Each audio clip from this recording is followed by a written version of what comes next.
Hello my dear friends, তো এই এপিসোডের শুরুতে দেখি নিং আর ইউজিন চলে গিয়েছিল, বাট সেই কলিগসগুলো এখনো লিওকে নিয়ে গসিপ করে যাচ্ছিল। আর বাইরে যাওয়া মাত্রই ইউজিন নিংকে তার থেকে দূরে করে অ্যান্ড বলে, কি ব্যাপার বলো তো, যখনই আমি কোনো প্রবলেমে পড়ি তুমি সেখানে চলে আসো কি করে? তুমি কি আমার উপর নজর রাখছো?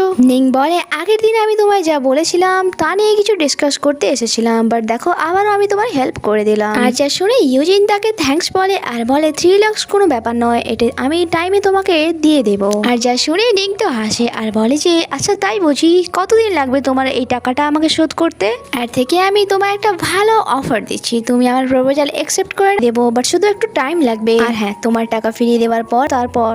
অন্যদিকে লিও যার সাথে এত কিছু হওয়ার পর সে কি করে চুপ থাকতো, সে প্ল্যান করছিল তাকে হ্যারাস করার জন্য।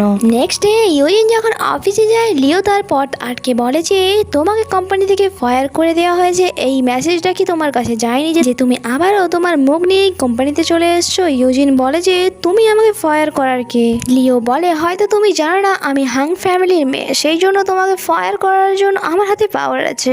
এরপর লিও ইউজিনের সমস্ত জিনিসপত্র সেখানে ছুঁড়ে ফেলে দেয়। আর যা নেওয়ার পর যখন ইউজিন সেখান দিয়ে চলেই যাচ্ছিল, এখানে এন্ট্রি হয় আমাদের হিরোর অ্যান্ড সে লিওকে বলে খুব তাড়াতাড়ি তোমার কোম্পানিকে আমাদের কোম্পানি কিনে নিতে চলেছে। আর সেখানে হঠাৎই নিংকে দেখে লিও এখানে অবাক হয়েছিল। ম্যানেজার বলে যে আমরা এই দেখে সে তার ফেসের এক্সপ্রেশন চেঞ্জ করে নেয় আর বলে হানি আমি জানতাম একদিন আমাদের কোম্পানি আর তোমার কোম্পানি এক হয়ে যাবে, মনে হয় আমি ঘাসে মুখ দিয়ে চলি। সিন শিফট হয় আর আমরা দেখি আমার মনে হয় আপনার যা বলার ছিল তা আপনি বলে দিয়েছেন, তাই আমি কি এখন এখান থেকে যেতে পারি? বাট নিং তাকে সেখান দিয়ে যেতে দেয় না অ্যান্ড বলে বসে থাকো, আমি তোমার সাথে কিছুটা টাইম কাটাতে চাই। ইউজিন বলে যে তুমি আমাকে ফোর্স করতে পারো না, বাট নিং বলে যে ফোর্স কেন, যদি আমি চাই তোমাকে কিসও করতে পারি।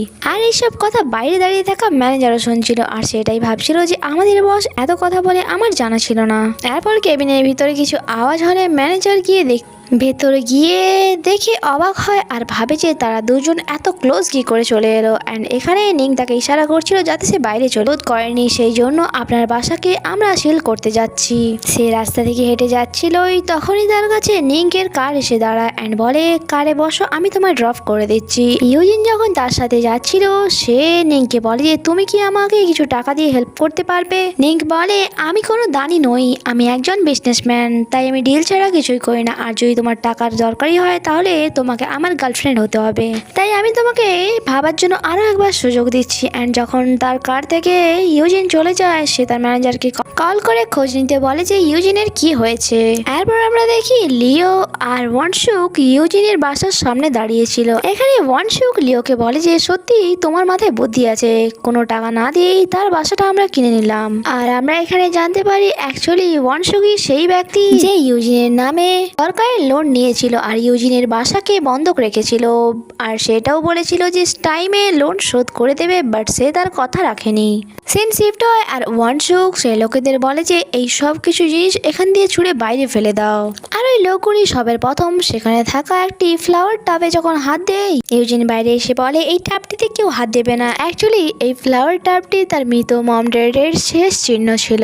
তাদের আনা লোকরা তাকে ঠেলে ফেলে দেয় অ্যান্ড লিও এখানে বলে যে হয়তো তুমি ভুলে গেছো যে তোমার সাইনের পরেই এই বাসাটি আমরা কিনেছি, সেই জন্য এখানের কোনো জিনিস বা এই বাসার উপর তোমার কোনো অধিকার নেই। ইউজিন এখানে তার দুজনকে বলে যে তোমার দুজন আমার সাথে যা করলে এর ভরপাই তোমাদের করতে হবে, আর এটার জন্য আমি তোমাদের কখনো ক্ষমা করব না। তারপর আমরা দেখি ইউজিন অনেক বেশি স্যাড হয়ে নিংয়ের বাসায় যায় অ্যান্ড এখানে সে বলে তুমি যদি আমার পুরনো বাসা আমাকে ফিরিয়ে দাও তাহলে তুমি যা বলবে আমি তা শুনতে রাজি আছি। তারপর নিং তাকে বাসার ভেতরে নিয়ে যায় আর বলে যে তুমি চিন্তা করো না, আমি সব কিছু হ্যান্ডেল করে নেব।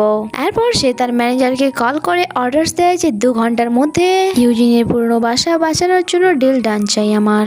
এরপর সে ইউজিনকে যখন বেডে ঘুম করিয়ে সেখান দিয়ে চলে আসছিল, ইউজিন তার হাত ধরে বলে যে প্লিজ কোথাও যেও না, আমার কাছে থেকো। আর নিং যা শোনার পর সেখানেই বসে ইউজিনকে ভালোবাসার নজরে দেখেই যাচ্ছিল আর বলছিল যে আমি কোথাও যাচ্ছি না, আমি সবসময় তোমার সাথেই থাকতে চাই অ্যান্ড তোমাকে প্রোটেক্ট করতে চাই, আর তার জন্য আমার জীবনের ঝুঁকি নিতেও আমি রেডি আছি।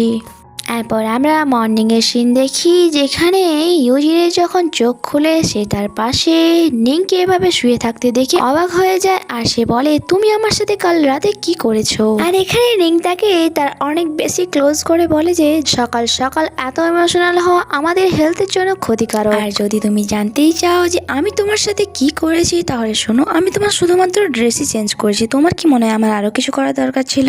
আর ইউজিন যে কিনা নিংকে তার এত ক্লোজ দেখে তার হার্টবিট অনেক বেশি ফাস্ট হয়ে গিয়েছিল, সেই জন্য সে যে কোনো বাহানায় সেখান থেকে পেরিয়ে চলে যায়। আর এখানে এই এপিসোডই শেষ হয়, আগে কি হয় তা জানার জন্য স্টে কানেক্টেড, বাই বাই।